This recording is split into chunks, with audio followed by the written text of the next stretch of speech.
Hey fellas, good afternoon. It's the 7th.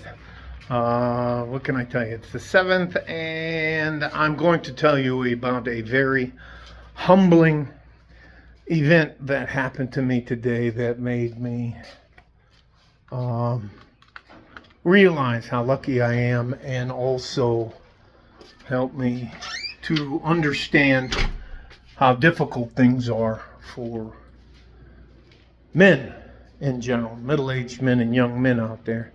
Um, Saturday, I went specifically to the El Paso Country Club, which my wife and I are members of, to speak to a guy who owns a construction company, with the premise that I bought a water filtration system that removes fluoride and chlorine and other things, and that I wanted to install it on my own.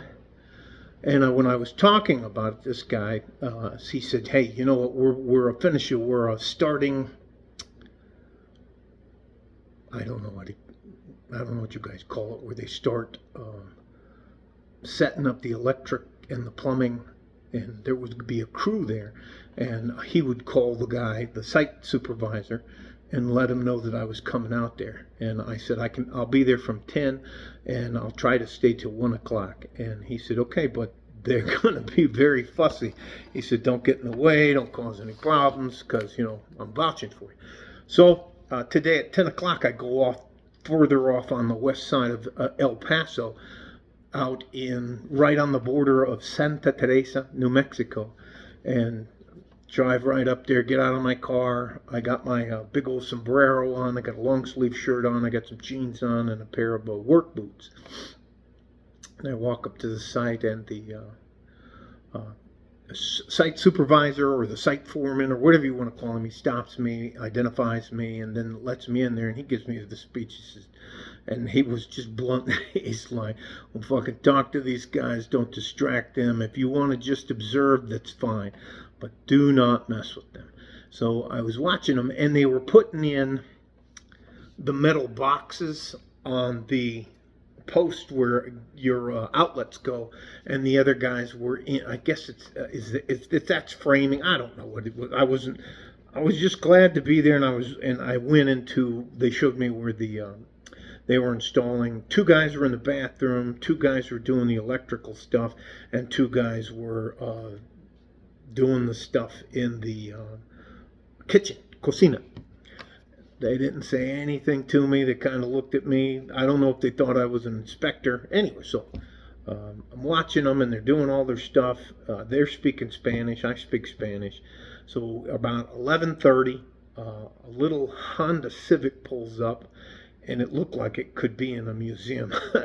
Little old lady gets out of there. She's got a bag for each one of the guys, and it's their lunch. And she didn't say anything to me. She kind of looked at me like she was looking at me like, pretty much, "Who the hell are you, and why are you here?" And I didn't say anything to her except for "Buenas tardes, señora." And that was the first time I spoke to any of them, and I spoke in Spanish. She goes, "Buenas tardes."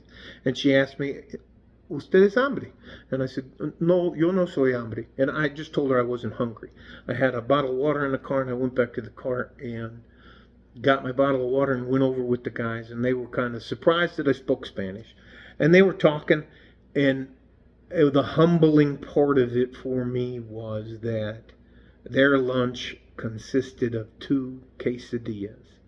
Now, these are just tortillas with a little bit of cheese in between them, a jalapeno, an apple, and a bottle of water. And these guys were out there way before I was, and they were busting their ass. They didn't complain. They seemed to be in good spirits. Spoke to them a little bit, and then the supervisor came over and he said, "Okay, that's enough." And I said, "All right, I got to see what I want." I shook his hand, thanked them. I said, "Gracias, señores," and da-da-da-da-da-da, and got in my car and drove back. And I cannot tell you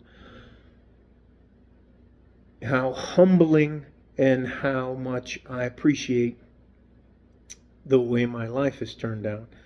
I don't see how a full-grown man can get by on a full day's work eating 2 small tortillas with cheese on it, a jalapeno, an apple, and a bottle of water. They didn't complain. They seemed happy. But it was just very humbling, and I'm very appreciative. I'm going to start doing some of that stuff every once in a while. The only guys who chase me off are the guys that are working on the overpasses. They're fixing the roads. They're expanding the highway here. The 10 is the highway that is it the 10 or the 20?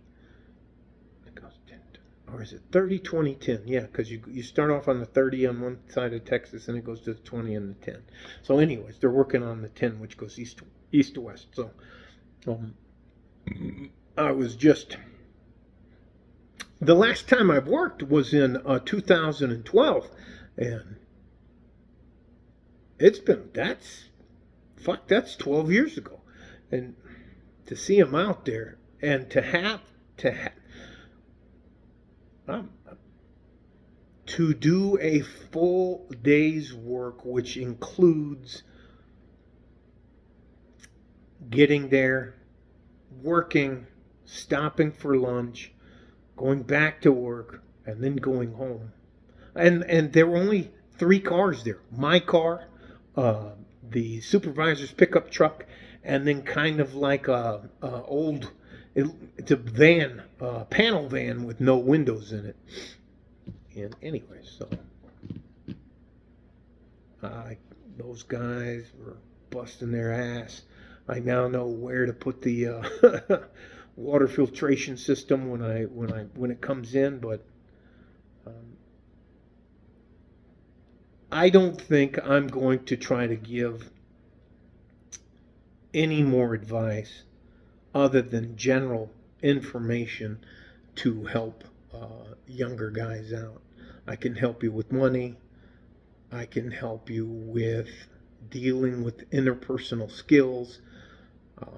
I can help you with general stuff, but I don't think I'm qualified anymore to talk about work. They were, anyways.